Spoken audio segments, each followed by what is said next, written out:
Damn. What's up, everybody?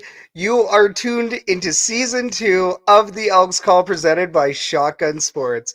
My name is Scout, aka the rep from Section X. And I'm Catherine, aka Do You Even Elks? And today on our show, we are joined by former AFL, NFL Europe, and CFL wide receiver and current EE alumni member, the Scott Cloman. Scott, thank you so much for joining us today, man. Yeah, first of all, thank you guys for having me. You guys got a beautiful setup here, man. I'm excited to talk some football with you guys. Oh, man, no, thank you. Really appreciate it. This time of year, it's spring. I'm sure this time of year brings back some fond memories for you, man. Yeah, no, absolutely. It's when I first retired, the first few years, it was, I really get the itch. But it's calmed down over the years. But I still play flag football and touch football. So I actually have a touch football tournament this weekend in Kelowna, and it's funny that the team we play first, Shy Ross is playing for them. No way. Nice. Oh, that's awesome. Well, and it's funny too. So I was looking up your stats today, and I see you in all of the Edmonton touch football categories. You have stats here in Edmonton for touch football. So I was actually going to ask you about that. That's really cool that you're still out there doing the thing. Yeah. It's touch football is kind of equivalent to flag football in the U.S. It's bigger here, and you run across, and when we go to nationals, there's a team in Ottawa. I don't know if you remember Brandon Stewart played for Winnipeg, and he played for BC as well. So Matt Dominguez plays for a team in Saskatchewan. So there's quite a few ex-professional athletes that play at flight level. So it's keeps the juices going, keeps you in shape. It's fun. Well, I'm pretty sure we both have talked about maybe perhaps joining a league. Because it looks fun and it looks safe. Well, and then the other thing too is with the Olympics coming up, right? We have the Olympics coming up in 2028, I believe, right? 2028 Olympics, and that they're going to have flag football as an Olympic sport. So you're seeing more athletes, more football players getting a little bit stoked about flag football. And, this is actually something we've talked about on a past episode with Reed Clark, where, flag football and getting it going at the grassroots level, it adds that interest, especially now with it being an Olympic sport. You get a bit of a snowball effect. And then, of course, to see people like you in touch and, something similar as well. Don't always have to have the pads on to have some fun playing football, right? So no, for sure. I think at this point, if I put on pads, I got to get paid. Well, we got a question for you in the more you didn't know. So before we dig into this show, we'd like to thank everybody for tuning in, whether you're watching on our YouTube, which is Shotgun Sports Network, or on Facebook or on X. Our X people, we get quite a few live viewers on X as well, so shout out to you. Also, if you're listening on TuneIn, iHeartRadio, Edmonton Sports Talk, anywhere else you get your podcasts, we salute you. While we're here, if you could please hit the like, subscribe, and favorite button, we would greatly appreciate it. We're still trying to give away a beautiful double E signature jersey at 500 followers. So, guys, hit the subscribe. For today's lineup, it's another stacked show. We're going to open up with the More You Didn't Know with Scott Cloman, where we have a discussion and talk about various topics. Then we'll dig into Kathy's Herd report, talking about the latest Edmonton Elks transactions and news. Following that, we're going to give you an Edmonton sports update, and then we're going to cap the show with the fan forum, where we discuss hot topics surrounding the Elks, the CFL, and the sports world as a whole. Be sure to blow up the Herd chat, guys, especially for this segment. If you have any questions, we want to get them onto the show. So let's kick this off with the More You Didn't Know. This segment's going to be brought to you by the Winnipeg Terminal. Catch the flight with Mike and Joe every week, talking all things Jets and Bombers on Shotgun Sports Network. Wheels up. All right, so let's chat with Scott Cloman about a number of things, including his roots in football, his time playing pro football, and his life after the game. So once again, guys, if you have any questions, please, or any comments, throw them into the herd chat, and we will get them onto the show. Let's get this going. So, Scott, we know you as a pro of multiple countries and leagues, but your football life started in Compton, California. Exactly. Yeah. Tell us how you became interested in playing football growing up. Well, my brother is 5.5 years older than I am. So of course you always want to, follow after your big brother. And so we were a sports family. My dad played college basketball and baseball. And so, of course they put us in every sport: football, baseball, basketball, and track. And so, my brother played, and I wanted to play. And, you start off, playing in the streets, and we would take a little sock and that was your flag. But if you were running down the sideline, you have the grass on the sidewalk. So if you're running by that grass, you're getting hit. And sometimes that didn't end too well. But you know what? It really built some calluses and toughened you up. And I just remember I couldn't wait to be old enough to put on the pads. When I was coming up, it was 8 years old before you can actually play. And it felt like it was just forever because I wanted to play so bad, and I just wanted to hit people. I was very, very violent as a kid. And I just loved football. Always did. Just that feeling, before the game. There's nothing like it. And so, that's where it started for me. It was an organization called Greater Compton Youth Football. And then on from there to Dominguez High School. We're in a good program. And the cool thing was, it was at the same, my Little League program was at the same high school, Dominguez High School, which I attended. And so we all came up together, right? And then we got to play. So, and I was just, I really got used to winning. And I really now, as I'm older, appreciate coming up and you getting used to winning. You just don't accept losing, right? And so, from there, end up going to Southern University in Baton Rouge, Louisiana. And then when I first got there, had to sit out my first year. When I was coming out, if there were some, grade issues or test results or whatever, it was Prop 48, so I had to sit out.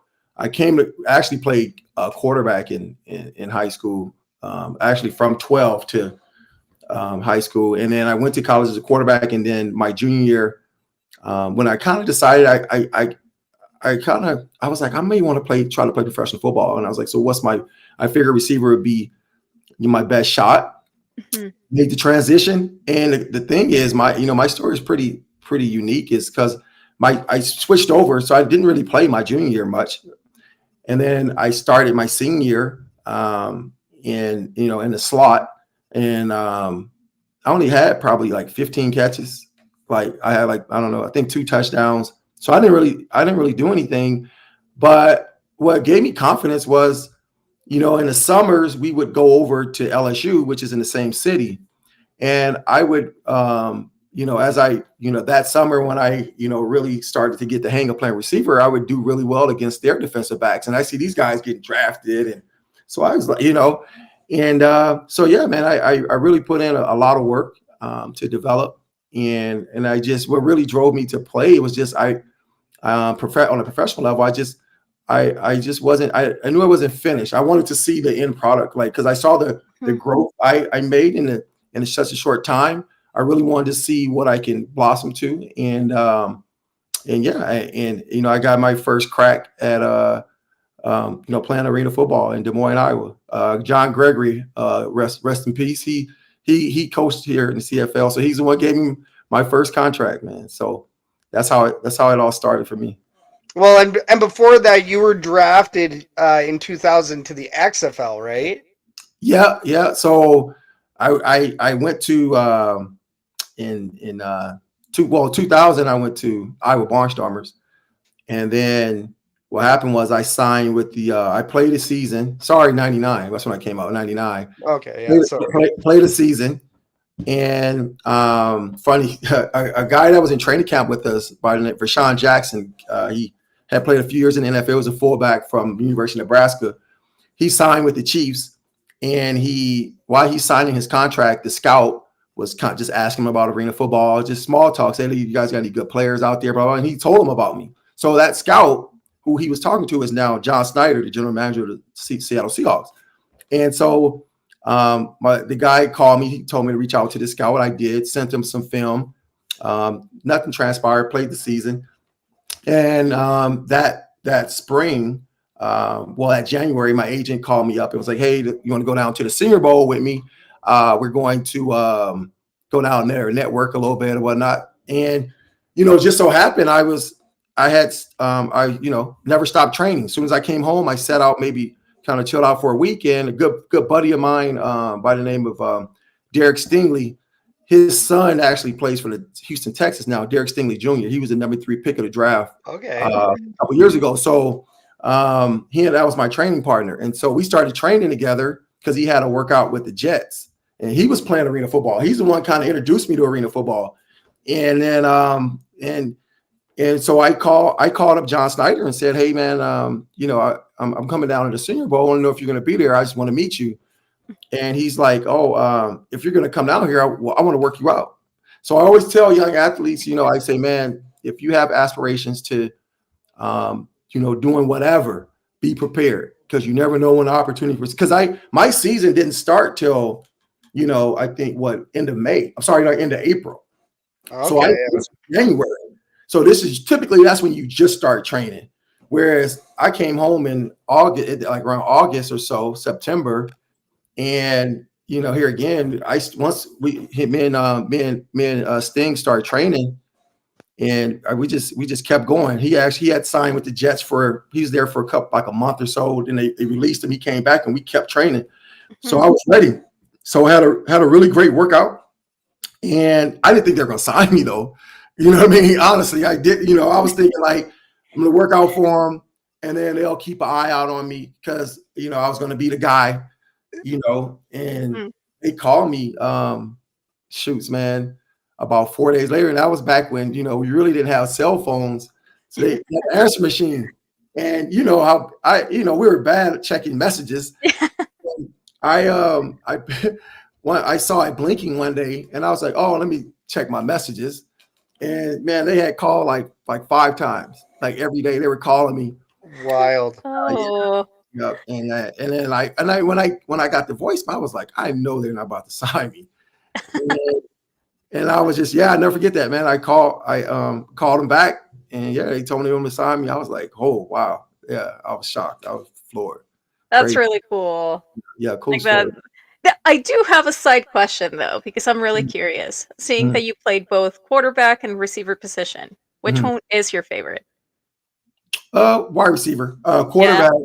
Quarterback is, what? That's why I am very slow to criticize quarterback. This is a very difficult position. When I played, I didn't look at it as being difficult, but that was on the high school level, right? And then college too, it's not that bad. When you get on a professional level, it's like, there's so much, especially in the NFL. I mean, you have to know what everyone's, everyone's doing. And I think, just not to get off topic, there's a big discussion right now going on about NBA players can play in the NFL and blah, blah, blah. Right. And a good friend of mine, he's actually coming in town Friday, Jackie Mitchell. He played for the Saskatchewan Roughriders for 7 years. And we played together in college. And he played he played on our college team, basketball. So I called him when I heard, and I said, hey, I just want to get his take on it. And we kind of came to the same conclusion. The thing is, people don't realize that football is the most, I would say, mental wise, the most difficult sport. 100%. People don't realize the preparation that goes into it from the mental aspects. I've seen so many talented players that can't cut it because they can't pick it up. You have to be smart. You can't be. You can't lack knowledge, or you can't, I guess that in layman's terms, you can't be a dummy. I tell you that. Yeah. Well, that's a really good perspective, right? Especially for people, normies over here that have never played the sport and are really quick to judge a lot of quarterbacks. Mhm. It's a good perspective and something to definitely remember. But Well, and I mean, especially, right? So you went such a different route. I mean, you Mhm. went AFL, Oh, and And then like the XFL draft, like the XFL, like that piece is just another smaller piece, and then there's NFL, and then there's NFL Europe as yeah, well, right? yeah. mhm. Mhm. And then where So else did he play? with the Edmonton Elks, of course, the CFL. Jeez. Yeah, It's like yeah. you're quizzing me. So, with all of that, your career is super special because you really got the chance to participate in all these professional leagues. Mhm. Which league would you say that is your favorite?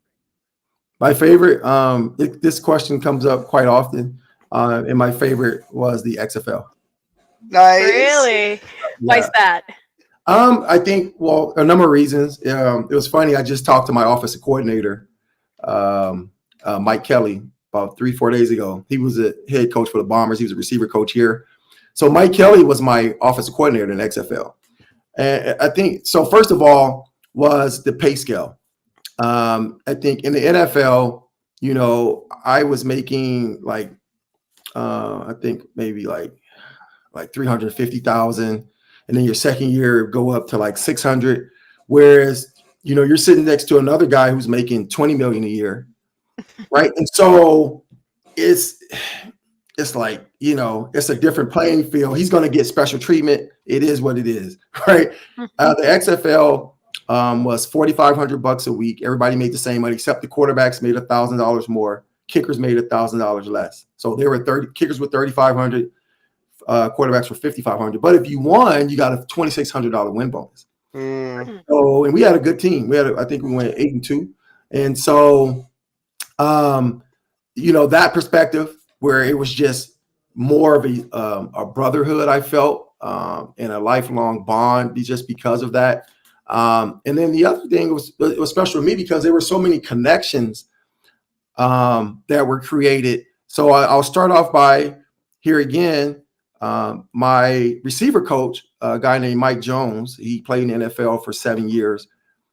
After that season, I went back to arena football, played in New York, and then I signed with the San Francisco 49ers. He calls me and was like, "Hey, I just got the offensive coordinator job for the Ryan Fire. I want you to enter your name to the draft." So to get to NFL Europe, you had to either currently be with the NFL team, or if you were with one before, you can get drafted as a free agent. So I just signed with the 49ers. So she calls me. I asked my agent to give him a call and ask him, could I play? Of course, because they get a chance to watch me play live every week, right? So, so there's that opportunity.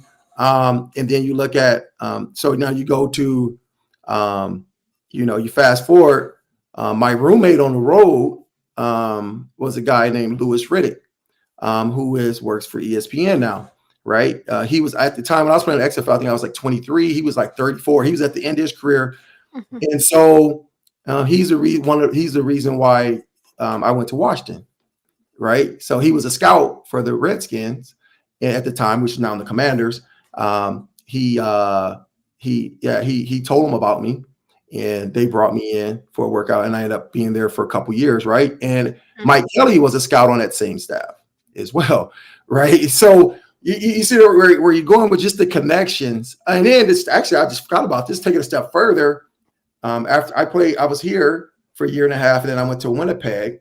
And so I'm in my option year, and I'm at home training, and a guy named Les Moss gives me a call. He was at the time, he was the tight ends coach of my XFL team. He tells Jay Gruden. So Jay Gruden is John Gruden's little brother. He was our head coach for the Orlando Predators arena football. He calls me, says, "Hey man, we just lost our starting X receiver to free agency, and I was telling Jay about you. He wants to bring you in, take a look at you." And so end up playing there a couple of years, right? And so you just have those. There were a lot of connections created and just had a great time. And we were in Orlando, Florida, with no state tax. With no state tax. Oh, well, speaking of the Rainfire, though, have you been keeping up with the European League of Football, which features the revival of the Rainfire? You know what? A little bit. I'll take a look at it on social media, not in depth. Yeah. But no, I think the NFL, what they were doing was they were testing the waters internationally. And like we would have 50,000 pretty much at every game. I mean, our rival was Frankfurt. I remember that game, it was 77,000 in there. I'm telling you, it's crazy in there. And so, I mean, we were like, some guys don't want to come home. You're ready to go there, man. We were like celebrities over there. And so it was, and so now I just saw today, they're playing a game in Brazil. How cool is that? Packers. That is really cool. Go Pack. I mean, but no, I mean, NFL Europe seemed like a wild time. I'm sure you get questions about it a lot, but especially with what you've just described, you guys are celebrities over there. You guys are huge, right? So Yes.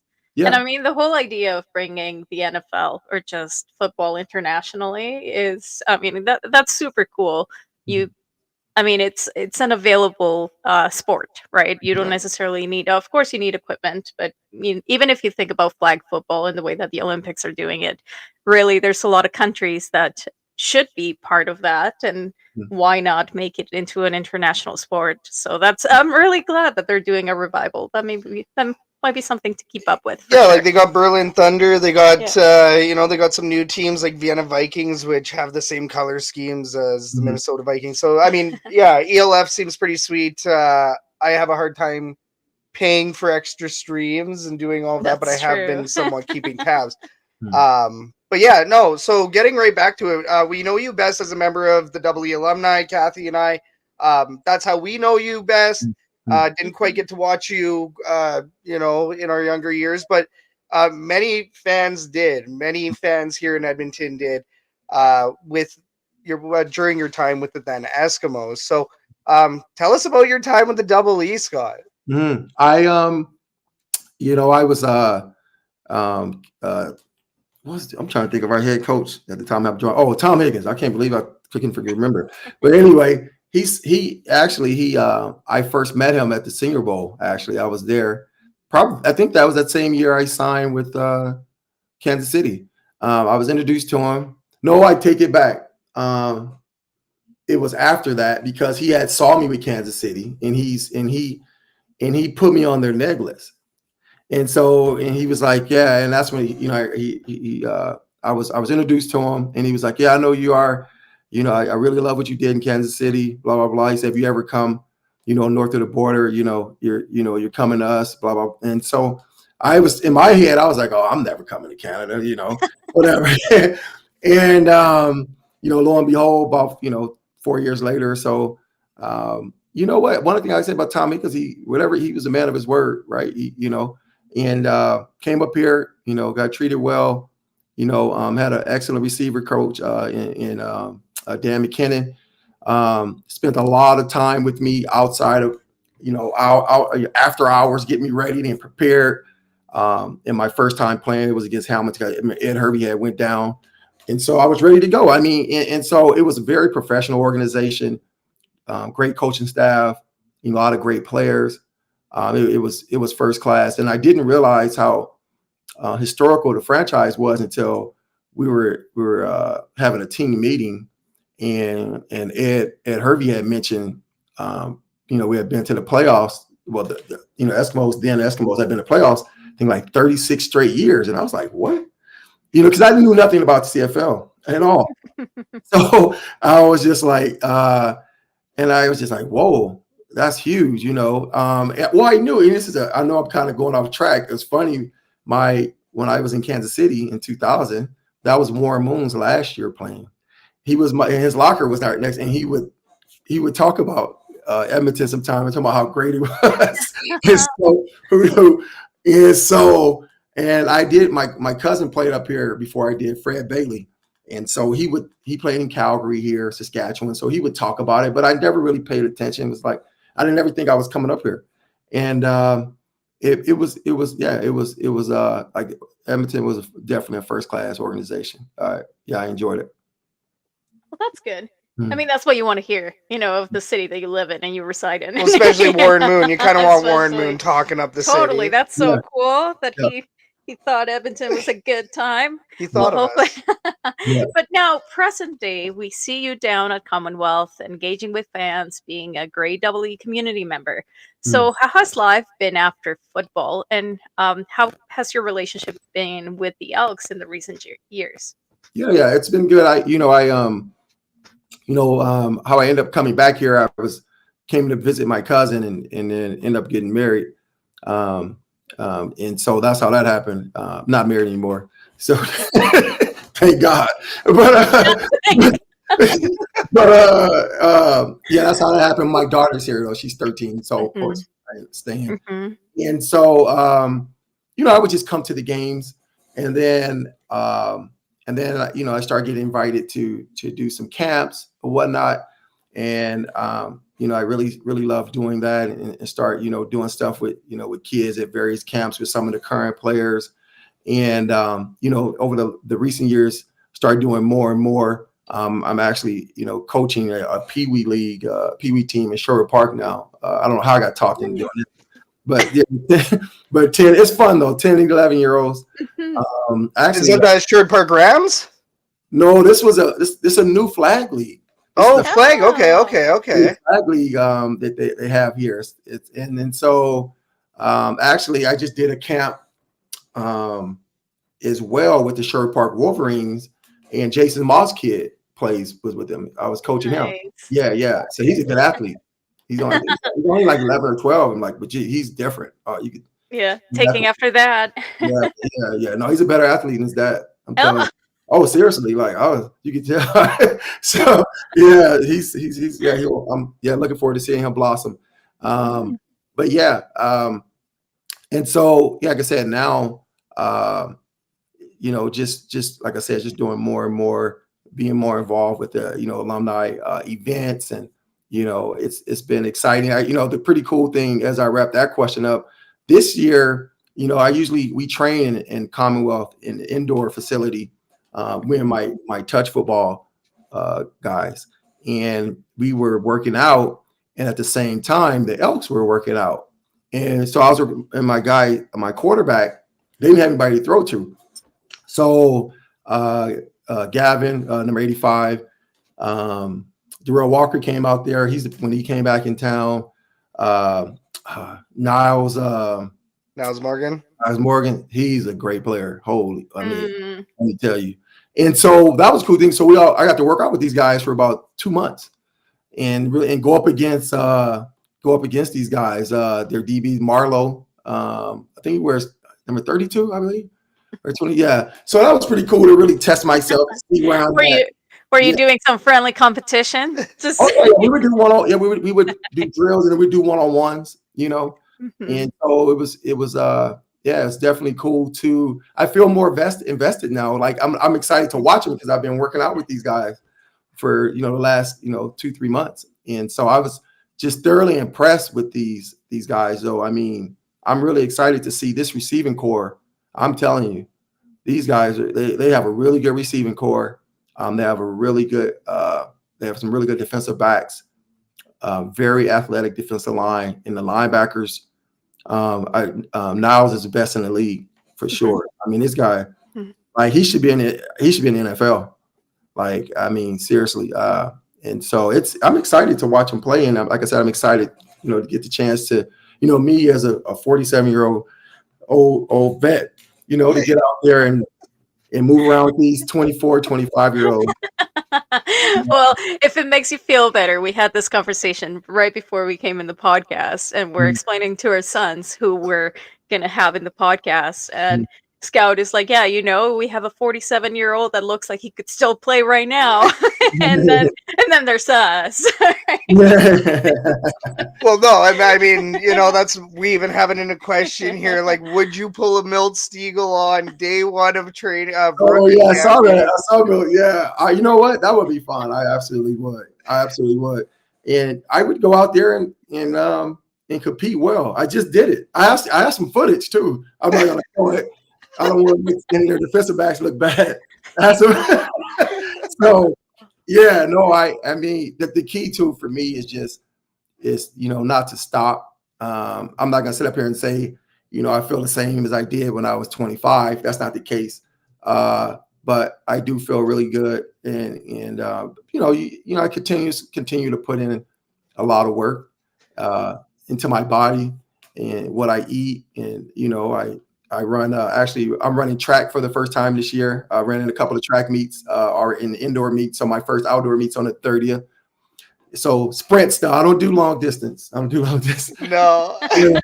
Like 100 and a 200. And then so I just keep moving. I think that's the key, right? Keep moving, and nutrition. Nutrition is probably the biggest one for sure. Well, and we see you on social media promoting a healthy lifestyle, right? And you have a passion for staying in shape. So, like, was this a habit that you wanted to just continue after football, or has this been something that you're always been passionate about? Is this something that's been with you all your life? I think the reason why I got so passionate about it because I've seen the difference it made in my career and in the way I felt, the way I played. I was, when I came out of college, I was around 185, skinny, 6'3", like super skinny.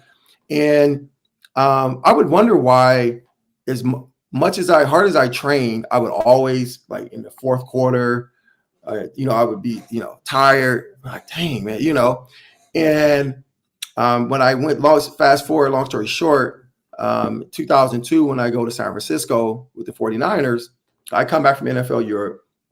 I go into training camp. I weighed in. I'm 190, and I see Terrell Owens gets on the scale. He's 230. He's like, and I'm like, God, that's the first time I seen someone look like that. And I was just like, oh my God. And so I didn't say anything to him, but I was just like, I was really in awe with his physique. And we get on the field, and this guy is moving like he's 170, just cooking people. Nobody can stop him, right? And we get in the game, same thing. You guys seen his career. I mean, and so one day, he says I made a mistake and something, and he kind of corrected me and helped me. And so then I took the opportunity to ask him. I said, hey, man, what do you do in the offseason? I gotta ask. I've never seen anybody just like move the way you move at this size. And he says, I really have I have a really good trainer. He has a team and blah, blah, blah. And I was like, okay, and then after the season, actually, he introduced me to his trainer. And so I went to Atlanta, and I trained with his trainer for 2 months. And that was when everything changed for me. First thing they did, he said, look, he said, as long as you up, I want you eating every 4 hours. I don't ever want you to go 4 hours without eating. But it was clean. Chicken breast, vegetables, rice, fish, fruit, nuts. He said, if you drink, which I would never been a big drinker. He said, but if you do drink, vodka water, less calories, and he says, and then that was the first time they put me on supplements, like different, vitamins and different amino acids, protein, creatine. And the key thing was, which I didn't know, you have a 30-minute window after you work out where oxygen is flowing to your muscles. That's the time when you want to feed your muscles, which I didn't know. And that's why I would die out. When I went to Kansas City, first 2 weeks, I lit the camp up on fire. I was just talking to camp, but my body just died because I wasn't eating. You're tired. I was just eating fruit, and my body died out. You're in 100-degree weather, and 2 days, and if you're not, and so. And so, and then this is another key thing. So, after every workout, they had me eat a steak, sweet potato, and broccoli after every workout. I left there in 2 months. I was 207. Damn. And 207. And when I got there, I was 193, and I was like 8.9% body fat. I left 207. I was 7.5% body fat. So that's the year I signed with Washington, the Redskins, which is now the Commanders. I go there, and I do our off-season program that we're doing there. Why they pay you to work out in the NFL. So, Yeah, that's fair. That's fair. but I would do my trainer. His name was Buddy Prim. He was an ex bodybuilder, but I would do his workouts at night, and he would give me the milk, like what to eat and everything. So I followed his program, and I came in July training camp. I went at 219, 6.3% body fat, and I was faster. Damn. Just straight up muscle. Just Yeah, muscle. yeah.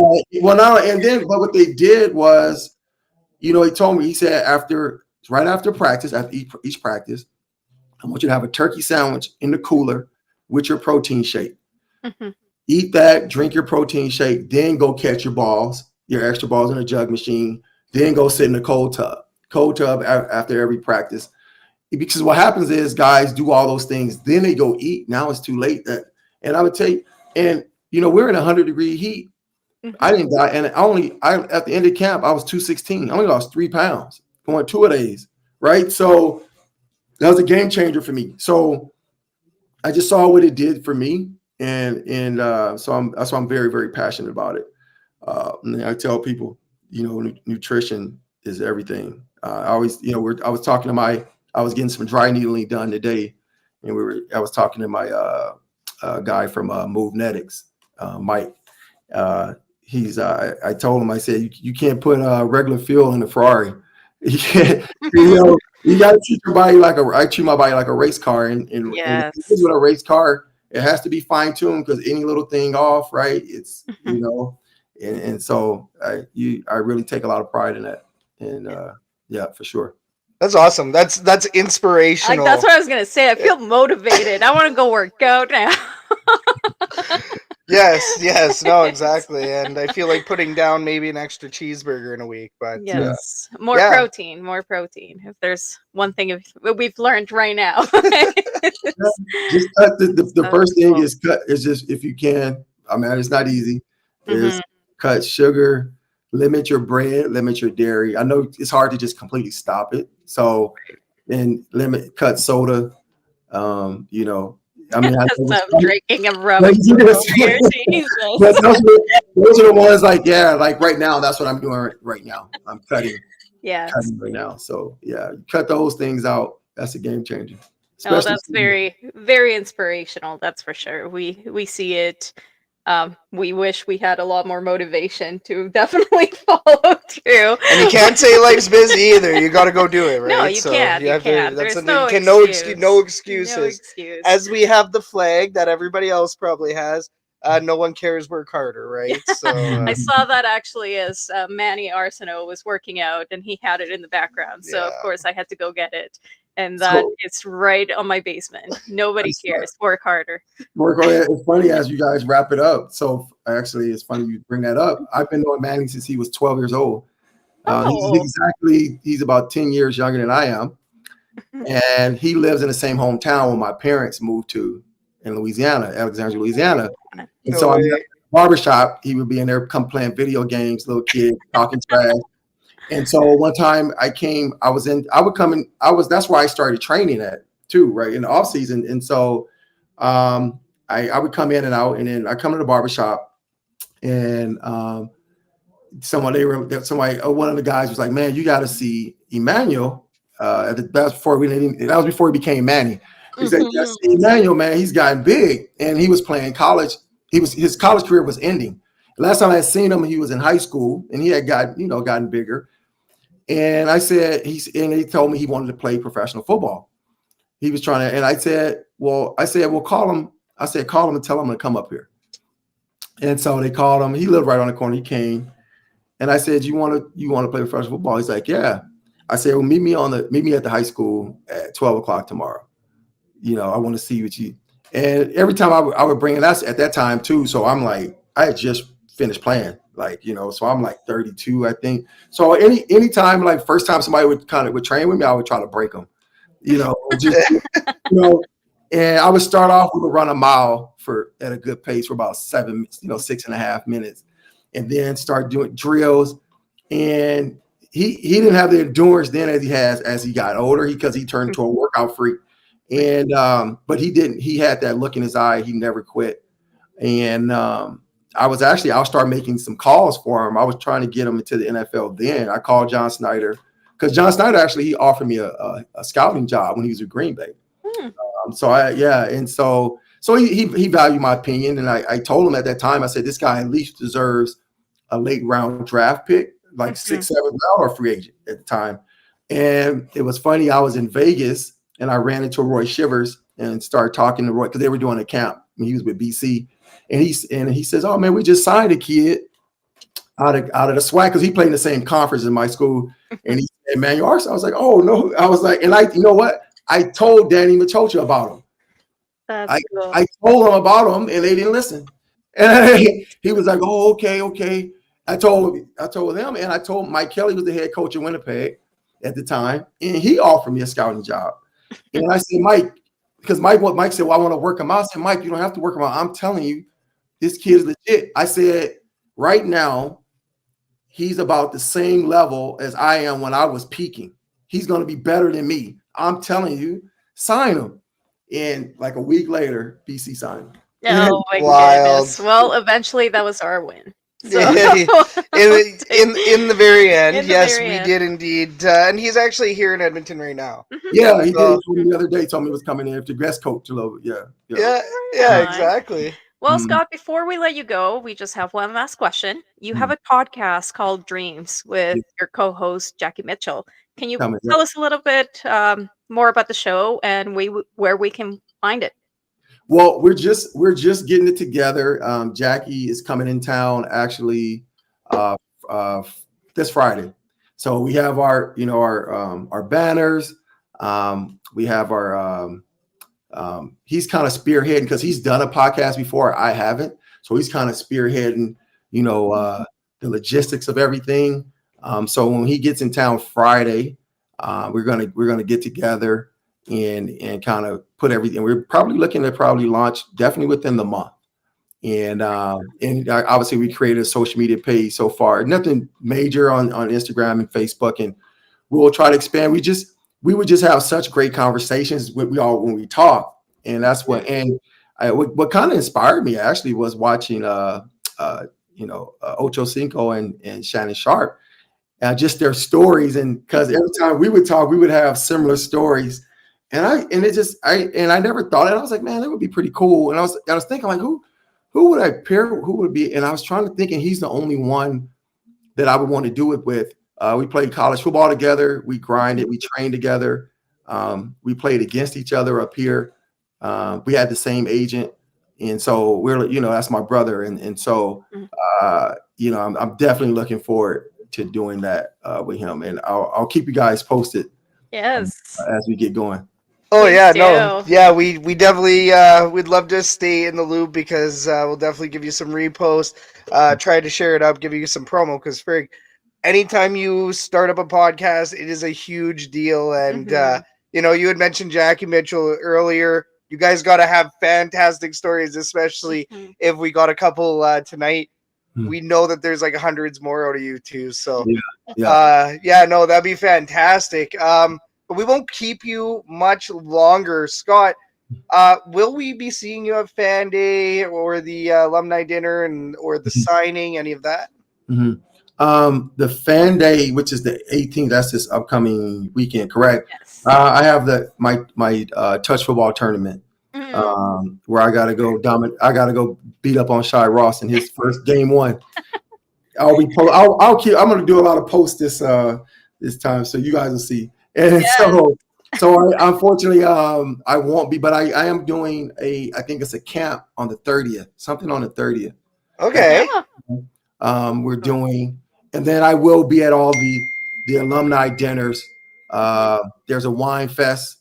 I'll be. I was actually talking to I can't think his name. JMO? No, big office alignment. They play flag football. I can't think of his name right now. Yeah. Is it Sorensen? Sorensen. Yeah, Sorensen. He can move. Okay. After I did, so I can't think of. But yeah, he's we were just talking about that, and so I ran into him yesterday because they like I said they play in the flag league that I play in, and so we play against each other. Right on. That's so cool, Frank. Now I want to go see one of these I games. know. I To know. see We're all these gonna have alumni to. members. We'll have to go check it out. But best of luck. Yeah, Make sure you win. yeah. Good luck in the tournament this upcoming weekend, Scott. Man, thank you so much for joining us.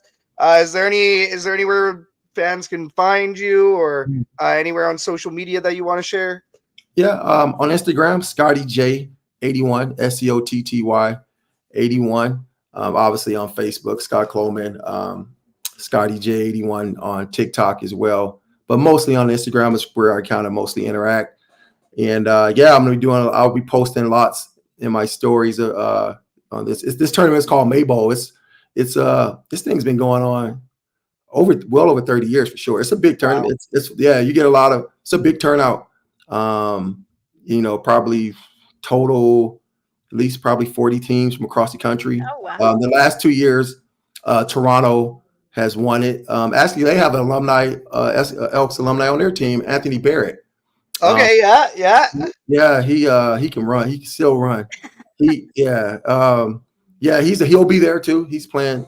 Yeah, so he'll be there as well. So yeah, it'll be some really good competition. We're coming in with a really good team. I'm feeling good. I'm in the best shape I've been in the last few years. So I'm definitely excited to go play. Well, as you say, health is wealth. Really excited for you this weekend. Also excited to see you. We're going to be seeing you at the June 8th game for that alumni signing. Yeah. Possibly see you at the Wine Fest as well. I think we're still in the mix for that. But Scott, thank you so much for your time, man. The close show. This has been fantastic. I think we could probably have you on the show in the future because it sounds like there's still so much more to talk about. So, man, once again, thank you so much, and we'll chat you soon. We'll see you soon. Thank you so much. much. For having me. Thanks, guys, for having me, and we'll see you guys at some of the events. Definitely. Cheers. Go Double E. We'll see you soon. Bye. And that was Double E alumni member, former NFL Europe. Yeah.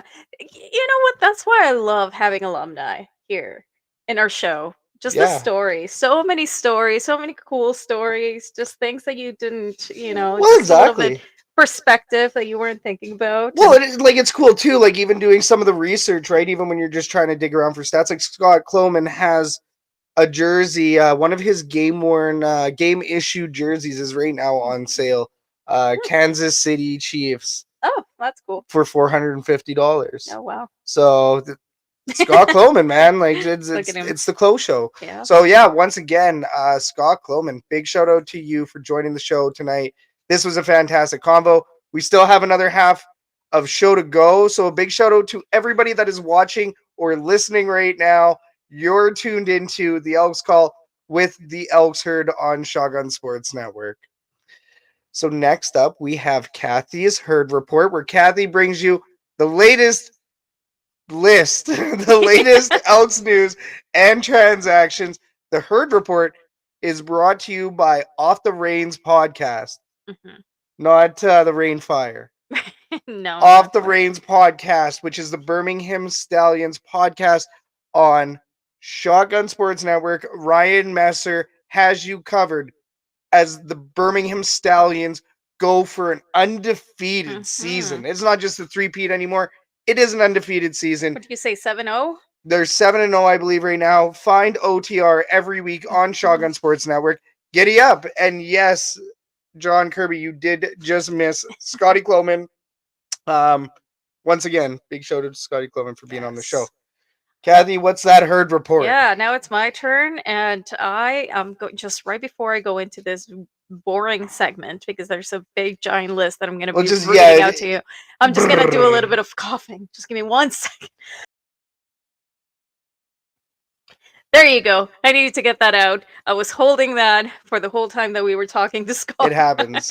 I had to cough. I'm still getting a little bit over the sickness that I had the last time, and that's why I wasn't on. This is Kathy's return to the show. It has been a month. Our house has been decimated by illnesses, but here we are, only slightly. Kick Soda, Great Butte Work. See, that was Nice. fantastic. I was Kick able to hide Soda that. in the herd chat. What is going on, Kick Soda? But all right, transactions. The last episode was Scout going through the CFL draft, and we're just going to do a little bit of recap just to. We got Joel DeBlanco. I know. We did get a few other ones. You know, we selected our first overall in the 2024 CFL Global Draft with linebacker Ediba Malga Clements, if I'm saying that right. We all know I'm going to butcher everybody's names during this segment. We also signed David Olajiga,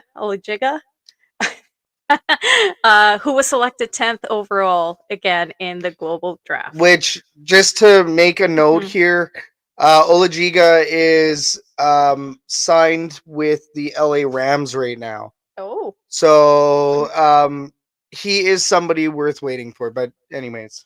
interesting. I didn't know that. That's good to know. We also signed American offensive lineman TJ Stormont, who was later on released, if I remember correctly. I will Yes. come into that. Of course, we traded 2025 CFL draft pick for national long snapper Peter Adji.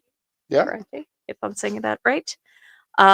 We had a couple of releases with national defensive back Jeremy Dominique, and of course the other one, Enoch McConso, which is a little bit of a weird one. Yeah, the Enoch McConzo release. I was just talking about McConzo on last episode You of the were. Elks Call because Enoch McConzo was a contributor. It's just that the issue was that I think between injuries, he couldn't really find that consistency. And also the amount of linebackers that they had signed. Right. You take a look at how many linebackers are signed. Well, we're assigned to this team. Quite a few. But once again, right, your linebackers also, that's just a classification.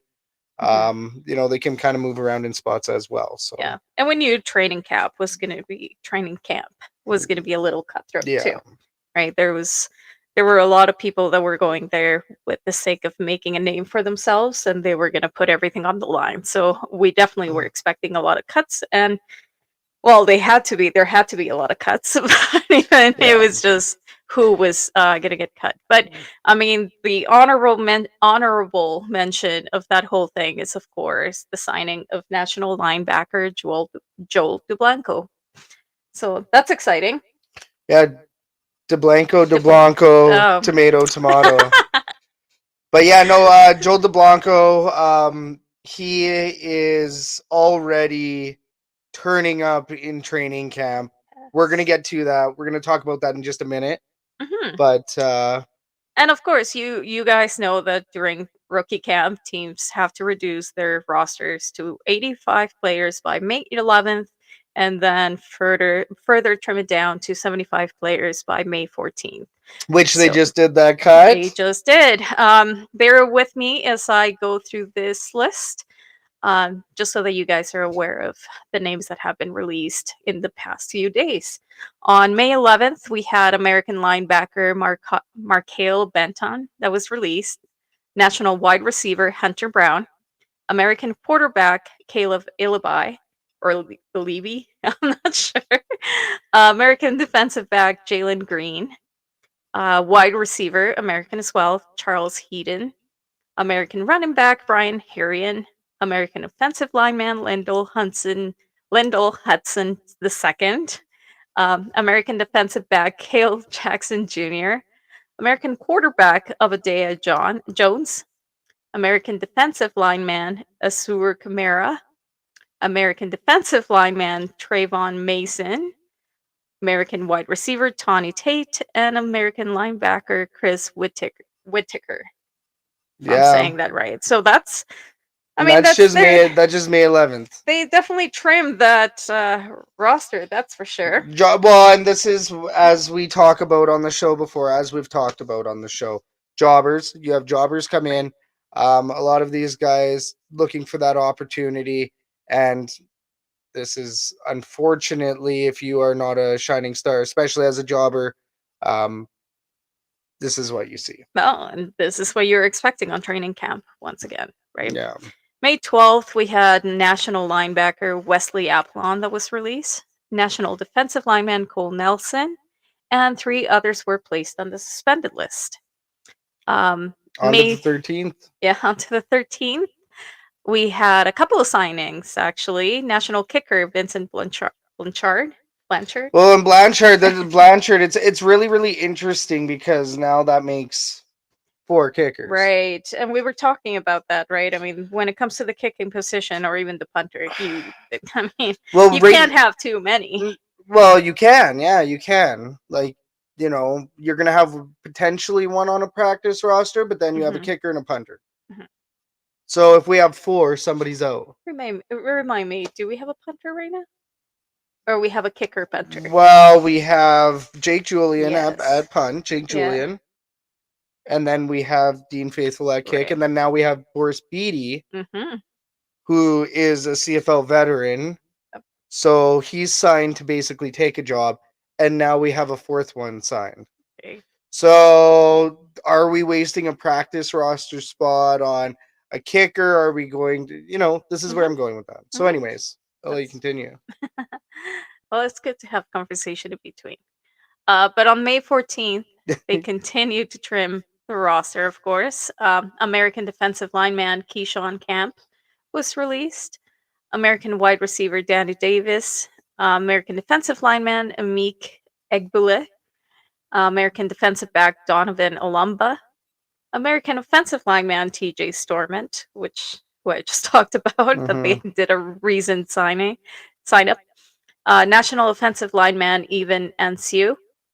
And Evan NCU? Evan. Evan. Even.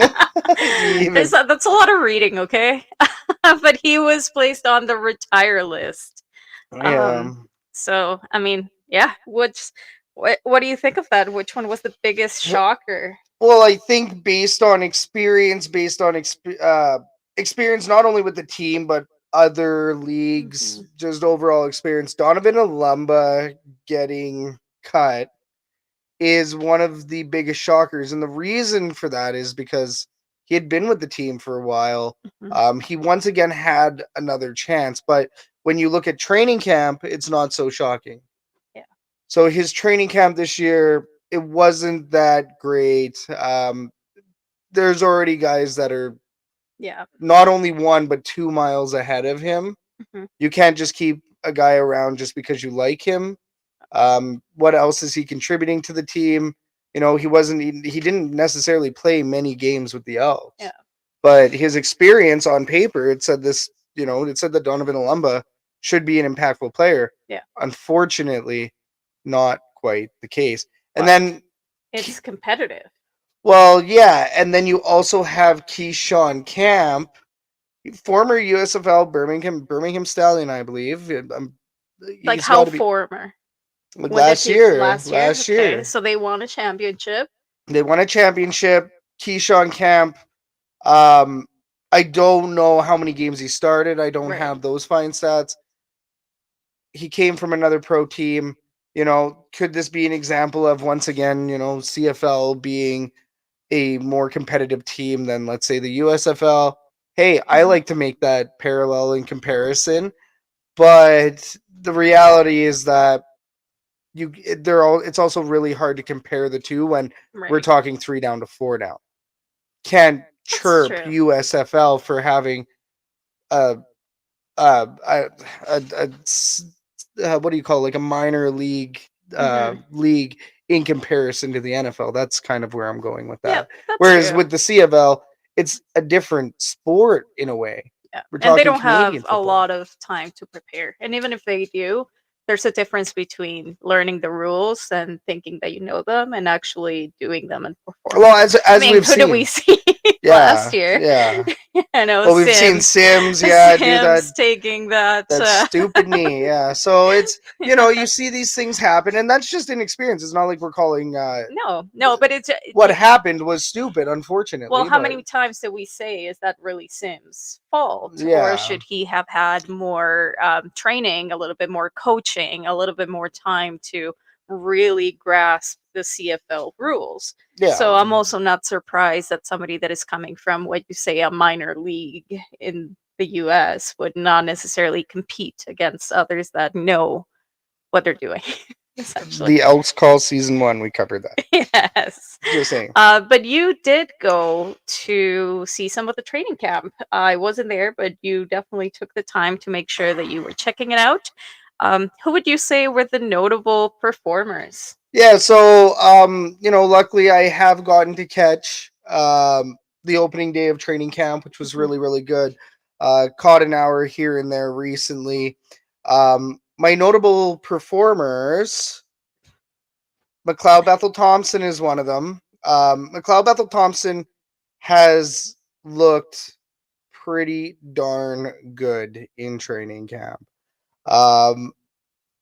It it's interesting seeing him and then Trey Ford on the field. Really? Yeah, I was gonna say, like, how was that? How did it Well, seem like there was tension? No, Was there like nothing like that. But I think as far as stature, performance, and then the other thing is that MBT is training and developing with the ones, Mhm. and Trey Ford is developing with the twos. Mm. So when you have Trey Ford, working with the twos, which is like the Vincent Forbes Mumblos, Mhm. which that was a popular target to Trey Ford last year. Yes.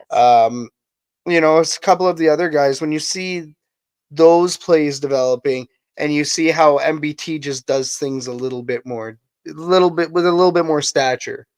I will say you can visibly see Well, on I the mean, field. it's also experience, right? Well, that's what I'm getting Yeah. at, though, is you can tell the difference when all of these guys are all racked up with each other, and then of course, you have the other quarterbacks. I don't have.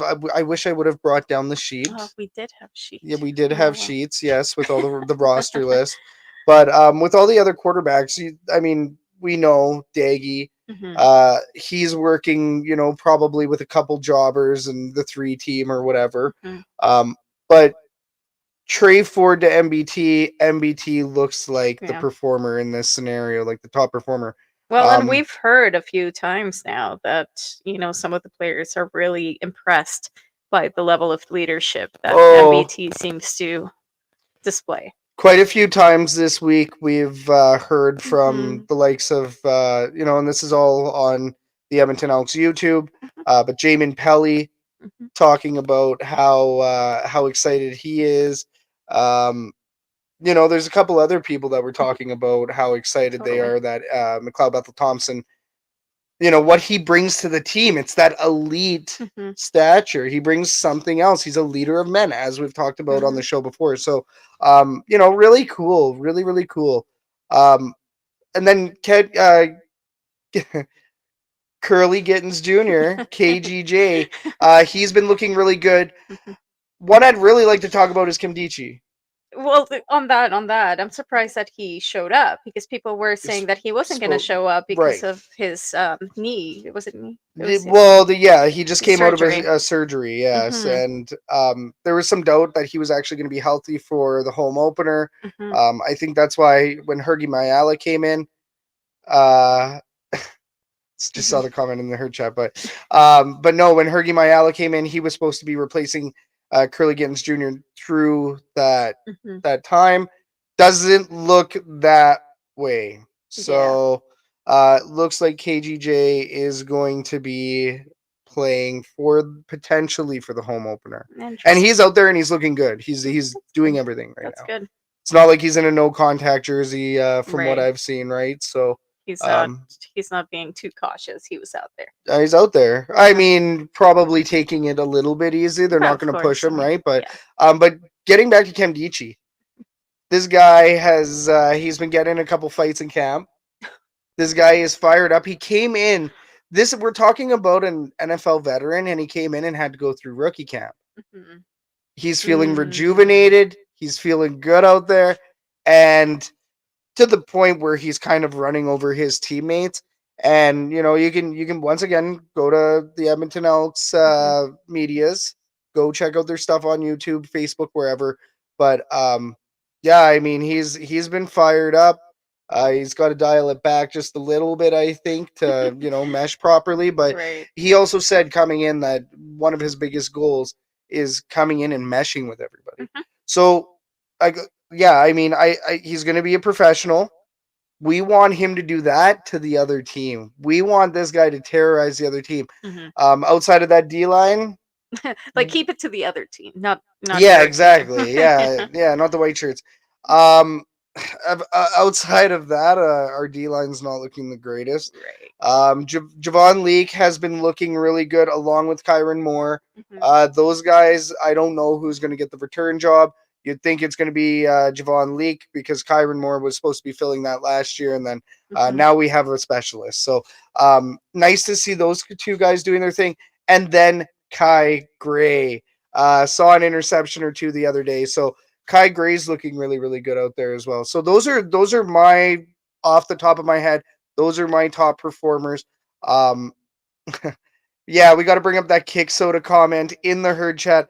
I'm gonna miss those Trey Ford. F it, I'm running it myself. Plays. I hope we can keep him busy enough this year. Well, and Chris Jones said this. Chris Jones did say that we're gonna need him. Mhm. We are gonna need Trey Ford. He's gonna be coming in and filling in at some point potentially for McLeod Bethel Thompson. You never know what happens on any given play, let alone any given Sunday. Yeah, So, that's very true. Anything you anything know, can happen. yeah, like I said before on I think 2 episodes ago, or even last episode, you want Trey Ford. Mhm. If there's somebody that you want as your backup, it's Trey Ford. Mhm. And he's getting the development. And, it's a snowball of experience for this guy. Yeah.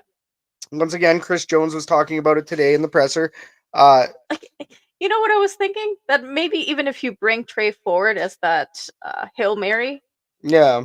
even then, that would be exciting because you know that Trey Ford is going to do those kinds of plays. Or hey, you know what? You got two Just- quarterbacks, so you run a two quarterback on the field play. Mhm. What if Trey Ford passes it lateral over to MBT, and then Trey Ford runs the Hail Mary? Like, you could Anything. Like anything, or seriously. goes and runs a route anyways. He's not going to be Yeah. able to make it that full distance. But yeah, there's so many possibilities, especially with having a competent quarterback Mhm. in that number 2 quarterback spot in a league where you can play two quarterbacks on the field at the same time. Mhm. If you are a head coach, you're licking your chops. That is Yeah. a dream scenario. You can keep the defense guessing the whole game. Very true. Will we? That is that. That Will is the Chris Jones question. actually do exactly? That is the real question. So Well, we'll see. I mean, we have some upcoming events that are just bringing us closer to the start of the season. This Saturday, May 18th, we have Fan Day at Clark Stadium from 9:30 to 1:30 p.m. We will get a chance to see all of our fellas, all of our fellas. all the felons, all of our fellow E fans. You can find us on our Elks Herd jerseys. So please come say hi and shoot the breeze. Yeah, We guys. have John here asking, what are your expectations of Fan Day this Saturday? Expectations of Fan Day. So we do not foresee Scotty Cloman. I think Scotty Cloman He's will not be. gonna be there. He will not be at Fan Day. But for Fan Day, this is the first time that Fan Day has returned to Clark Stadium in a hot minute. You have not seen a Fan Day at Clark Stadium yet. No, I have not. So the very first Fan Day I went to, 2015, 2015 or 2016. So the first one, or 2017, somewhere in there. So the first one I went to, good times, but it did feel a little bit small. It also feels cramped because Clark Stadium is not that big. So to get around everything, Mhm. I do feel that it is going to be a little bit more cramped. The reason why they're doing that is obviously City of Edmonton. I don't know if they charge out for those days or Mm, if the Elks want to use it for those purposes or whatever. But then right. you have to get food trucks down there. Yeah. The food trucks, to get everything in there, that can be a pain as well. If for whatever reason, if they feel like the turnout isn't going to be big enough, then Clark makes things a lot Yeah, easier, and it makes a makes little like bit more sense, I yeah, guess. yeah. Well, and I mean, you can cram a lot of fans into that Right. space, and it looks a little bit bigger than looking at the big old abyss. Mhm. Because it's interesting. I saw a player comment on X that Commonwealth is really unforgiving, or Commonwealth is really harsh on the team and on the players. I And I was was gonna like, say on my knees, definitely. Those stairs are horrible. I'm happy that's where we went with that. But no, but with that being said, lost the train of thought completely. That's hilarious. No, but with Fan Day, I think that it's going to be a really, really good time. I'm really excited to see the. I'm excited to see what they're going to do with this tailgate, Hmm. because they're going to do a tailgate demo. In my opinion, if you're doing a tailgate demo, you're setting up that whole parking lot. So I really don't know how Are we they're. tailgating? Well, no, not for the Fan Day. No, but what I'm saying is they have a booth or something in the Right. corner Yeah, that they're says gonna have tailgate something demo. So I'm excited to see that. Um, we do actually have the list of all the activities for Fan Day.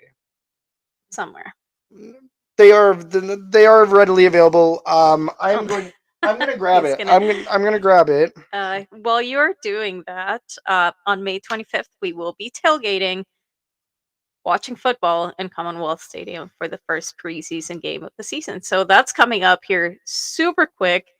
Um, Definitely exciting. John here has a question though. What do you think of the email that was sent to season ticket holders who used to sit in the upper deck? So I mean, I think it's a great idea. Somebody called it a scheme. It Yeah, probably is a bit of a scheme. it's smart. It's business. It's smart. It's business, and there's gonna be fans that want to sit there again. Mhm. I will go sit up in the upper deck.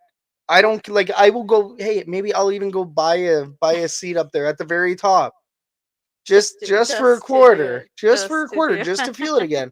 No, because it is a very special feeling being in the upper bowl of Commonwealth Stadium, the rain pouring down on you, you looking at the city and looking at the apartments, and wondering if your team will ever win against the Winnipeg Blue Bombers. And that was like back in like Wow, that's 2018, some PTSD right there that I 2017, just 2016. No, it would have been before my season seat. So 2015 that game was. yeah. I'm getting old. No, well, I think it's smart, to be honest. I mean, obviously there's a lot of people that were not happy with the decision, but at the same time, as I mentioned, it's business. The Yeah. reality is that if they're not selling the tickets, it makes a lot more sense to close it up so that if it looks more full, it has a better it just made sense. But if there is a chance that they can open it up, and one of those incentives is for season ticket holders to get their old seat backs, why not? Yeah, I mean, I'd do it, right? I would Yeah. definitely do it. As far as the upper bowl opening up, we have Close it. information that they're looking to only open the upper bowl if they sell out. Mhm. The Edmonton Elks are looking for a 30,000 seat sellout before they open that upper bowl. Mhm. There was one game last year, which was the home opener, That was that was that 30K. yeah. So right now it's a little bit in jeopardy. It's a Mhm. tiny bit in jeopardy. So we'll see what Mhm. happens. So guys, on Fan Day, they're gonna have a team scrimmage. That's the standard. They're also gonna do the autograph session, which is also a standard. Mhm. There's also gonna be the alumni autograph session as well. Not the big one, but Mhm. an alumni autograph session. Um, Food, I sure hope. Yeah, there's food trucks. I saw the map. Yeah, fun for the kids. So they're going to have a bunch of bouncy castles and all of that kind of stuff, which is great. The cheer team's going to be there. The team store, they're going to have the mobile team store, I guess, open as well. Mhm. They'll have their little mobile team store, which is cool. Fire truck, you get to take pictures on and with the fire truck. Mhm. Tailgate preview. So their definition, calling all tailgaters, if you're eager to check out your new stall and lobby, there will be an opportunity to walk over and see how the layout will look. Mhm. That's what I'm excited about. And then the autographs, and then Radio Row, Elks Radio Partners, Edmonton Sports Talk, and more. We will not be on Radio Row, but what's good I'll about be that around. is, We'll be walking around instead. well, that's exactly it. We don't necessarily want to be in one spot. Mhm. We also want to show everybody that's not at Fan Day. We want to show them what they're Mhm. missing out on. we also want to walk around and talk with everybody, right? So Yeah. we're fans. We're fan-sided media as well, and we do our thing with the fans. So it's going to be really fun. Can't wait to see everybody down at Band-Aid. That was the slight 2023 home opener of €1 PTSD. I had forgotten. Oh, yeah, I still have that. Yeah. I still remember. But I still bring it up. This year's home opener on June 8th is going to be way better. We only have a couple weeks until that. I know. And we only have a week. We only have 10 days until we are in Commonwealth Stadium drinking beverages in the hot sun watching football. So this is going to be amazing, guys. We are almost there. That being said, before then, and also on Fan Day. So at Fan Day, you can go get the 75th print. This is the print for everybody that is watching. So this beautiful, there we go. So that is the season seat holder print. I think that looks really good to get some alumni autographs on, I would say. Oh, yeah. I hope you grab more than one. Well, I got one per seat. Oh. So I was given what I was allowed, Catherine. But yeah, no, pretty cool. Pretty cool. No 75th anniversary hats yet. They'll be coming. Yeah. We've talked to the team store and they're coming. I mean, shout out to Christine over at the team store, by the way. She's fantastic. Not saying she's the one who told us, but well, yeah. Yeah. But we know they're coming. They might just be taking a little bit longer. Maybe they'll have them there on Saturday. Exactly. Who knows? Yeah, Catherine. I mean that's pretty much for Elks news, I think. But we got a little bit of CFL news. We do have a little bit of CFL news. We're just steering the pod because we've talked about this quite a bit in previous episodes as well. We put it in our topics as clickbait at this point. Yeah. No, I'm just kidding. CFL news. Hashtag Chad Kelly. Hashtag Chad Kelly fiasco. Hashtag dumpster fire. Yeah. Chad Kelly, 9-game suspension. Argonauts have not suspended Chad Kelly from the roster yet. Interestingly enough, Sean Lemon is practicing right now as his suspension is being appealed by the CFLPA. This is part of the problem with our system, but the problem is MLSE not suspending. They actually put him on the suspended list, and then they retracted it today. Yeah, because everybody was sure that he was suspended. It was out there that he was suspended. No, and then they came out. Their PR team came out and said, Chad Kelly, sorry, there was an error. Chad Kelly is not suspended. And at this point, it's like what are you doing? It's hilarious. What are you doing? Like, that's just such a bad look for the CFL, for the Toronto Argonauts. Like, it's just a bad look.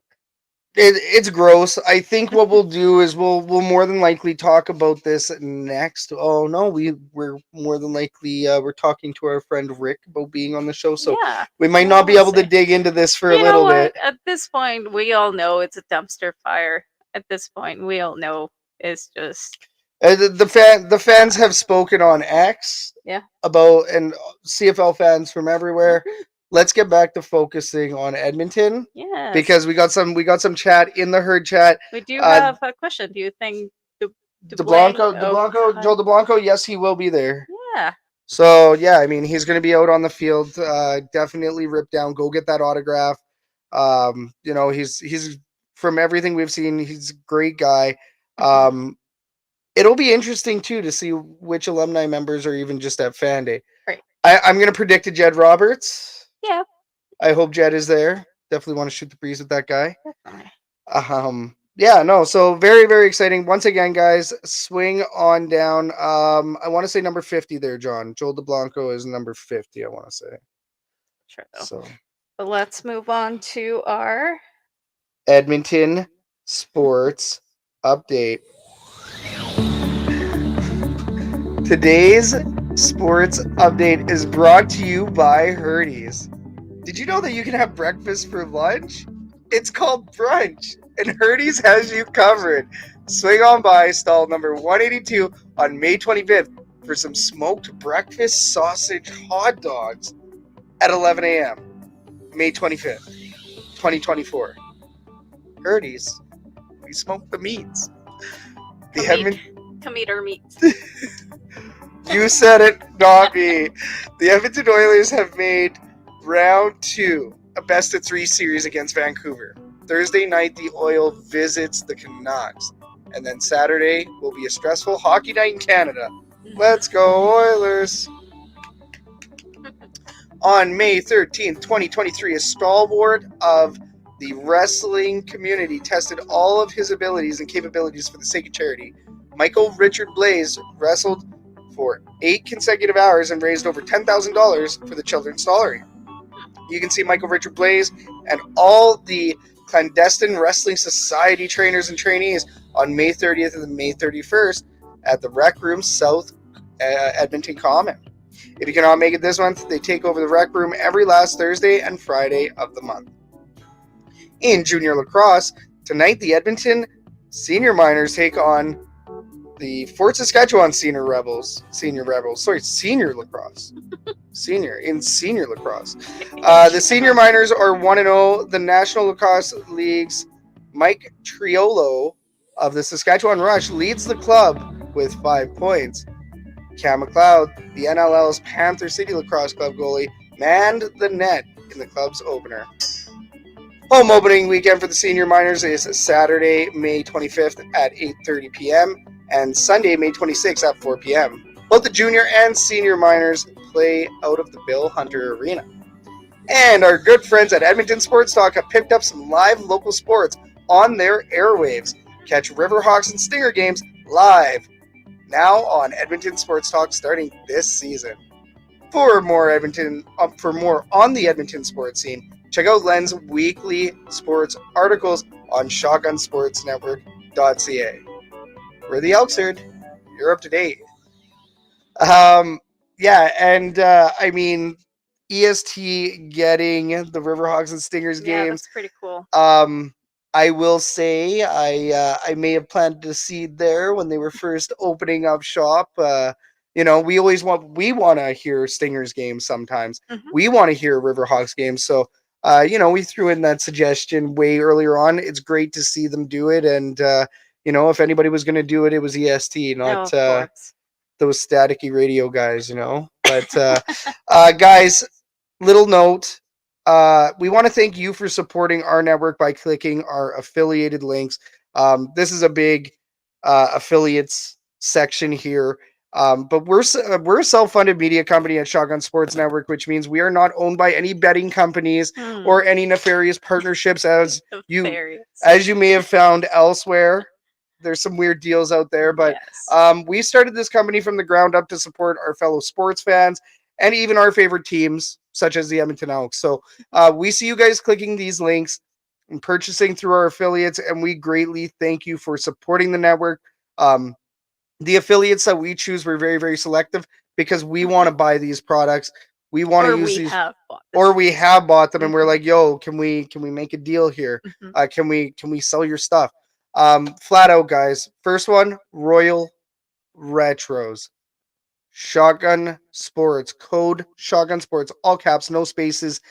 10% off at the Throwback Kings. They got that really nice Warren Moon. Oh my goodness. Do you still? Oh, there it is. Right there. Guys, royalretros.com sells. They have a whole throwback CFL section. Simply put, I don't know what to tell you. Beautiful. It's absolutely beautiful. Of course, we always recommend going to the Edmonton Elks official team store for all of your official merchandise, Elks, anything else they may come out with, that's going to be the official spot. But for throwbacks, it's Royal Retros. See it there. Beautiful. Once again, code Shotgun Sports, all caps, no spaces. Stunning. And then Fanatics, guys, a lot of people buy through Fanatics. If you do, please go ahead and hit our link. Use our link. There's always a sale over there at Fanatics. And shop with Shotgun, shop with Fanatics, support the network. And then lastly, lather, Canadian handmade soaps, and men's grooming products. Mm-hmm. All of it, beard oils, everything, you name it. Cologne. Cologne now, Mm-hmm. 2.5 months of using their deodorant. Uh, it's great, and it's actually lasting a really long time. I have not made it through either deodorant stick yet, That's good. and I haven't smelled bad yet. So it's not like I'm skimping out and not wearing deodorant, okay? My coworkers would hate me. So, yeah, guys, definitely lather, 20% off. Shotgun Sports 20, all caps, no spaces. Shotgun Sports 20, 20% off over at Lather. There's some great bundles. They already got some great deals over there. Sandalwood Bourbon is my preferred scent. Pine Tar is a decent second for soap bar. Pine Tar, I really liked Pine Tar as the soap bar. So, guys, once again, all caps, no spaces. Shotgun Sports 20, lather without the E. Smell damn good. All right. Time to open it up, guys. This is the best segment of the show. Once again, guys, you are rocking with the Elks Herd on the Elks Call. Thank you so much for tuning in. We see you guys there, so really, really appreciate it. Let's open it up. Today's fan forum is brought to you by the Rouge, White, and Blue podcast. Americans talking Canadian football. Oz and Joe can now be seen on Shotgun Sports Network. So they're bringing their audibles to your screens. Everyone's point, white and blue. Rouge, White, and Blue, now on Shotgun Sports Network. Guys, so we're opening up this fan forum. In this segment, we talk about hot topics surrounding the Edmonton Elks and the CFL as a whole. This is where we want you guys to blow up the herd chat so we can get your comments onto the show. We see you guys chatting away in there. Love it. While we're here, if you could possibly give us a thumbs up on the stream, that would be fantastic. If not for this one. Look how cute she is. For the kitty. Anyways. She's not a Cat fan. She is Game Day Luna. Okay, guys. Question number 1 in the fan forum here. Guardian caps. It is all the talk recently. Mostly because they're ugly. So let's get to this. The CFL has recently announced that Guardian caps are approved for use in game, signaling that the NFL may be using them for this season in game as well. The press release today from the CFL stated that the players will have a choice on if they want to wear them on game day in the game. Keeping this in mind and keeping in mind that, these do reduce concussions and head injuries, would you care to see these in game as a spectator? Would you care to see it as a spectator? Herd chat, let us know what you guys think. Catherine, what do you think? Uggy. Yes. I think when you told me that, my first reaction was like, ew. Yeah. Fart face. You're like, I mean, they are ugly. I'm not gonna lie. I mean, it's but safety. I know. But there's a safety part to there's, this, right? I don't know. I think in a way, I see it as taking away from the sport in a little bit of a way, right? Because you're so used to football looking a certain way. Yeah. And then you're changing the way that it looks. And I think that's going to cause some feelings in people, even if it's just a feeling that says ew. But well, and so, John here in the herd chat, going to be black or Elks colors. So, and then, the other thing that he said here, his other statement here is they're going to cover the 75th anniversary patch that are supposed to go on the helmets. Very good point. So the aesthetic part of it is it's hard on viewership. I don't know what to tell you. You have people running around with these corn helmets on, especially in the gold colors. Now, the flip side of it is it's protecting against concussions. I do also think that there's an authenticity about having a bucket on your head. Well, of course. I mean, you have the logo right there. You have but what if you can put the logo on the Guardian cap? Can you though? They're gonna find a way. Babe, they're gonna block. Will you be able to buy them? I don't think. Maybe, John. maybe, man, maybe you will be able to buy them at a locker room sale. But Some going used back to ones. this, they're gonna find a way to get a decal on the side of that guardian cap, as if they aren't already actively working away at finding that You know what? solution. It doesn't matter what we think. It really doesn't. What do the players think? Do you think they're, and we're going to see it. I mean, this is a choice. They have the choice.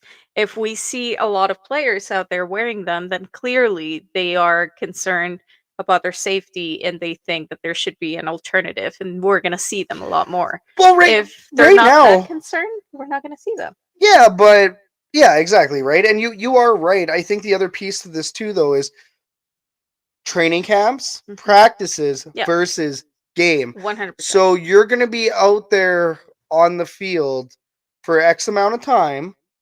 Are you going to be okay going without this guardian cap? Are you going to be comfortable going without it? Taking those hits to the head, because you got to think about it, helmet to helmet contact. Mhm. It's still a big bump. Mhm. I could see the O line and D line guys. Oh, we hear it sometimes. Oh yeah, From our seats. totally. But I think O line and D line, I think that's where you're going to see guardian caps in game first. Mm-hmm. It's not going to be your wide receivers. Yeah. It's not going to be maybe your quarterback. Maybe your quarterback, but even then, quarterbacks, how often do their heads are protected in the rule book. Their heads are protected in the rule book. Yeah, I guess. But I mean, there's always been that distinction between, practicing and an actual game or an actual match. You see this all the time with boxing, Yeah. right? When you go to spar, you're wearing your sparring equipment, all your sparring gear, but when you're actually in a fight, you never do. No. Now, when it comes to the sparring gear, it's also obstructing certain things and, slowing you down a little bit. So it makes it a little bit different, but it's kind of the same principle, right? You see it a lot with MMA, you see it a lot with boxing, Muay Thai, and all of that, that you have Right. all of your protective gear when you're practicing, and then you Yeah. take it out and you go in the field. And Yeah. in this instance, it would be the field and do the game. Are we taking away from that if we. Yeah, Right. that's a really good question, right? I think, like, in my opinion, I would prefer to see them in practices and training camp, like in a mandatory way. Mhm. But I don't care to watch them as somebody watching entertainment. I don't necessarily care to see them, especially if they're black and not the right color, right? Mhm. But the difference here, the thing is that it doesn't matter. Like you said earlier, it doesn't really matter. For the sake of the fan forum, sure, it matters. But as soon as we exit the fan forum, as soon as we close this fan forum, the Yeah. reality is that the people that are paying the paychecks, Mhm. that's their opinion matters. The people that have to wear them, Mhm. that's what matters most. That's what I say. What do Do I you know? feel safer? And more than likely, and obviously they're being used a lot now. Mhm. Now they're basically mandatory at training camps and at practices. Mhm. So if this is the way that it's going, are we gonna, what if I complain about it? If I complain about this, let's say I go ahead and complain about it. The players are happy about wearing them because it's Yeah. reducing their injuries. Mhm. It's reducing the helmet clanks. If they're enjoying it and I continue to complain about it or something, or if I continue to be sour about a freaking helmet cap that is helping the players that Mhm. I love, Mhm. I might as well complain about the name change as well. It's Well, and it's that's just it, right? yeah. And that's why I bring it back to that idea of our opinion doesn't matter, Well, yeah. because what are we looking at? Just fashion? Are we looking at just the fact that they look ugly? Well, yeah, But and we're not the ones that are being affected by this decision. If they think that is definitely going to reduce the chances of a concussion or any further injury and they want to wear it, then they should be able to. And that's why it's a choice. And all I have to say about that is that hopefully they don't take a look at social media, because there's definitely going to be people that are going to be complaining about sure, but it. the NFL's also trending this way, and the reason why I Mhm. mention, right? And yes, they are optional, John. Mhm. But the reason why I mention this is because the the NFL always has the jump Mhm. unless there's a professional league that's Right. starting doing those things or is conforming earlier. Mhm. The CFL is reading the smoke signals, and Guardian Caps were introduced last year. Mhm. Guardian Caps were coming into the CFL, I believe, at the end of last year. Mm. The NFL used them for a lot of the season, the popcorn or Mhm. the corn helmets. Um, but you take a look at where we're at now. Mhm. Now they're being optioned for in-game use, and as an offensive lineman, I don't necessarily, I might not want to take those big old helmet clangs every single freaking play. Mhm. Maybe at some point you break down and you're like, man, like just hook me up, right? Throw a decal on the side of it. I really don't care. Yeah. And yeah, I mean, it will hide the side helmet decal.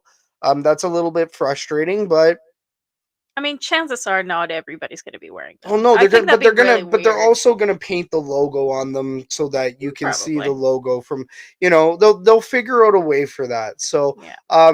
even with the in the game, who knows, John? This is a very, very early. This is Yeah. extremely early.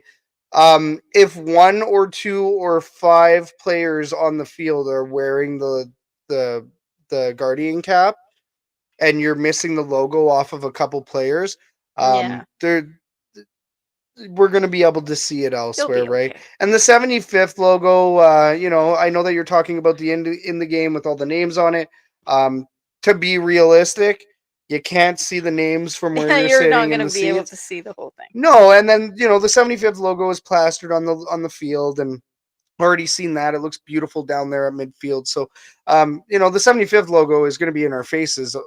realistically all season long here. So Yeah. it's good. I mean, hey, I'll I'll gladly take more of that on the eyes. That's for darn sure, especially with those double E's. But just a little bit of a fan of our classics. But um, yeah, I mean that's I guess to put that one to rest. At the end of the day, as somebody that's watching, no, not a huge fan, but if it's safer for the players and especially too CTE guys, Mhm. CTE.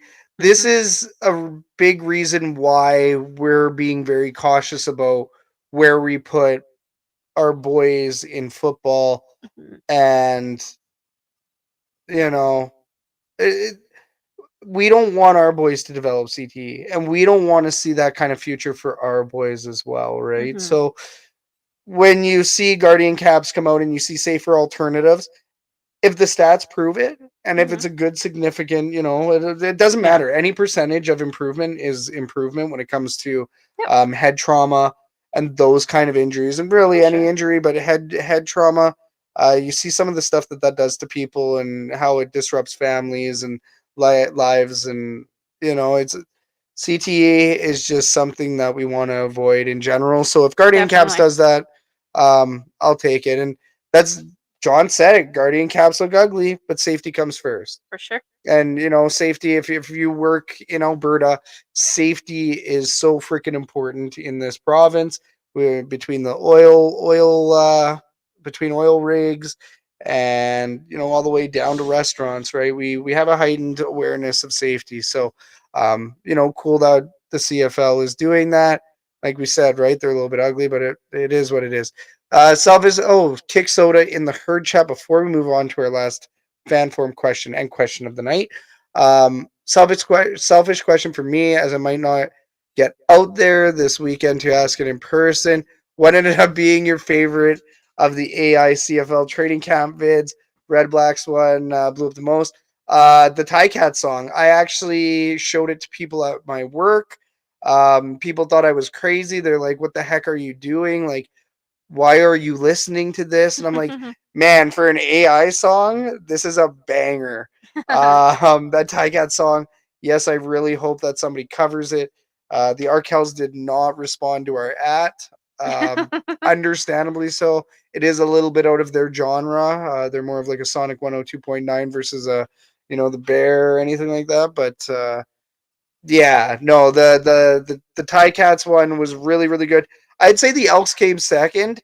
It's just that it was a little bit country, and we try not to delve into the country too much. So, who are the in-game hosts this season? Not Ashley Collingbull. Unfortunately, our girl No. is Ashley Collingbull, friend of the herd, Hmm. friend of the herd, big friend of the herd. She's going for Miss Universe Canada. I know. So She's got way bigger things to worry about than the apparently. Edmonton Elks. So yeah, there's no news. Also, I would assume Ryder is coming back. I Ryder's going to know. be coming back for sure. No, we're not doing Brett Kissel to do anything in Oh Commonwealth Stadium. no. We have enough problems in our house. Okay. Gross. But anyways, let's move on to Yeah. the Oh, last question. whoops. Sorry, I thought this was okay. So, guys, question number 2 on the fan forum. This week at Elks training camp, we've seen the likes of Armando Sewell and Manny Arsenault guest coaching with the Elks at Commonwealth Stadium, just like Scotty Cloman was talking about earlier. So, guys, what we want to know, herd chat, blow it up. With both of these former EE players being in Edmonton, do you think there's an opportunity for either to be a player coach in Edmonton? So, player coach, just to break it down, player coach, you're signed on the roster, but you're performing coaching duties in an auxiliary Right. way, or no, not an auxiliary, in like an inside way, like a Tom Brady. So let's say it's kind of like Tom Brady out there slanging the ball, but calling his plays too. Like Yep. he's got the input in it. So do you see a Manny Arsenault or Armando Sewell, which I think I would see Elmondo yeah. for sure. I know he's kind of doing a little bit of that, or there was some talks that he really wanted to get into something like that. He is eager and willing. So Yeah. I could see Almondo taking on more of a coaching position, but still signing. I'm not sure. I would like to see that really, because once again, he's willing and eager, and sometimes for a lot of we've said it before that sometimes what this team needs perhaps is a little bit of that experience, a little bit of that knowledge of people that have been there and done that, right? And we're lacking a little bit of that, having such a young roster with not a lot of experience. So maybe bringing some of those veterans back just to give some wisdom would be more than enough. Yeah. I'm not sure about Manny though. I don't know if Manny is going to stick around. I know he has a place here in Edmonton, but I see him perhaps doing what James Wilder did and maybe moving to the States or going back to the States and having his own coaching business or training business. I know he does a lot of fitness training and all of that. Well, So. Manny's a snowbird as well, so he goes That's down to true. the States during the winters, and then he comes back up during the summers. No clue on what the state is with his place and everything. No idea on the status. But Manny, player coach. Yeah, I mean, I'd love to see it. I think a lot of fans want to see Manny back for that last season, and he has that streak going. Like that streak was still intact. Yeah, we were cheering for him. We were Yeah, every get him, game. get We him, were like, get him to catch, get him to catch. yeah. Yeah, I think the streak is intact. Pretty sure. Mm. Or did he? No, I No, I think. don't I think. remember. Yeah. But either way, yeah. I mean, Manny Arsenault, not sure on that one. Armando Sewell, though. Armando Sewell, he posted up about doing the coaching stuff, which is cool. You can find that on X on his social media account. Like I said, that was a good jump from Luna. Like I said, Armando Sewell did follow the Elks Herd a while ago. So we've been really, really excited to just see him back in the green and gold in some capacity. As a player coach, he would thrive. He can still play, but he could also be coaching a D line that really, really, really, really, really, really, really, really needs help. There's no other way to put it. This D line, when Chris Jones is saying today that the D line's not looking so great, it's not looking so great. It's not looking so great at all. So, Yeah. any sort of help they can get, I pray that we can get Mondo. I really do. Yeah. Let's get to That'd be a good some. one. Yeah, he would. Well, Yeah. and I've wanted him on the team since Yes. since he left. Yes. Let's get to some herd chat comments because there's quite a few. Before we jump off the show, when do you think we will hear about the private ownership? So the last update that we received was that um, they've whittled it down to their final candidates. Mm. It's looking like mid-season, most likely not by beginning of season. That was the original target. That information we had was correct. Mhm. Yes, they were trying to get the Elks signed off to private ownership Mhm. before the start of the season. Mhm. Unfortunately, that did not happen. Right. Now they're looking at mid to end. Ooh. And mid-season, we've seen the Montreal Alouettes go through this. Yes. You prefer to have these things happen in the off-season so that the owner can come in, start looking under the hood, as Chris Jones would say, and start dissecting things. Unfortunately, with this, it's going to be a rolling model, and they're going to be figuring out all of that on the fly. So, I'm kind of glad that they're taking their time with it too, yeah, right? You don't yeah. want something to be rushed, especially No. something like this. So, I mean, what they have right now may not necessarily be working. Clearly, it's not working by the financials that we became aware of. Well, But exactly. Yeah, at the same $3.9 million loss. Yeah. at the same time, you don't want to be rushing into a process like this for sure. Well, no, and it was that the love of the investment. It's not just Mhm. going ahead and throwing money at it, right? Mhm. It's the love of the investment. So, you're putting in money, you're putting in Mhm. your heart, you're putting in your soul. You're actually going to reconnect. Well, You're buying something knowing that you're losing money in the first year or two, exactly. right? So Exactly. You're coming in with a loss committed. But there's already. so many people that look at this team, Mhm. and that's the most promising thing. I believe. I want to say it was 630 Chad, right? Mhm. Our friends over at 630 Chad. But shout out Dave Campbell and Morley Scott. Had a good chat with Dave recently. But no, they had stated that this is this can't be rushed. This is going to be a this is going to be an investment that's going to take time. And the one promising thing is that there's so many parties interested. Mhm. The fact that there's so many parties interested Mhm. tells everybody Mhm. that this is not a lost cause. This team isn't headed for the dumps. The team isn't going to be cut or Yeah. folded. Somebody coming in, they're going to be keeping the team afloat for 5 years, and then they're going to be profiting. Yeah. But it's going to take time. We understand that. We recognize that. So yeah. Apparently, Kick Soda did say that Tom Cochran liked the Tie Cats one, so that's hilarious. Like the Tie Cats AI video, that is legendary. The legendary Tom Cochran. For in-game host, John Kirby says that he votes for Nathan Fillion, who was born and raised in Edmonton. Sonic 102.9, Lauren Hunter, she has somehow convinced somebody else to make another Nathan Fillion Civilian Pavilion. So that is hilarious. He was into it. In-game host, the very loud horn from Section X. Modifications have occurred to the horn. The horn will not be used in the same way ever again. The amount of scar tissue that I've Oh created, yeah. it's way too much scar tissue. Like my He upper lip bleeds bleeds. every time. Well, and it's just bleeding a lot worse now. And I think, you know what, Calgary, maybe for Calgary, we'll go back to the Bring it, yeah. traditional toot. But hey, until at least it would be heard. Unlike a lot of the in. at least it would be heard. It would be heard. Unlike the hosts, Yeah. which you Yeah. can't really hear. So. No, don't worry, John. The horn.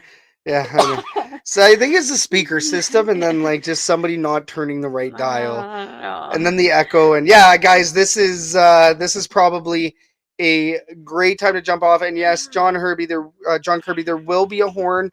The horn is just modified for this year, but don't worry, It just it's the sounds more same. annoying. It's more annoying, just maybe a little less loud, but still using all Elks horn components Yes. from the official team store because you can't use it otherwise. Mhm.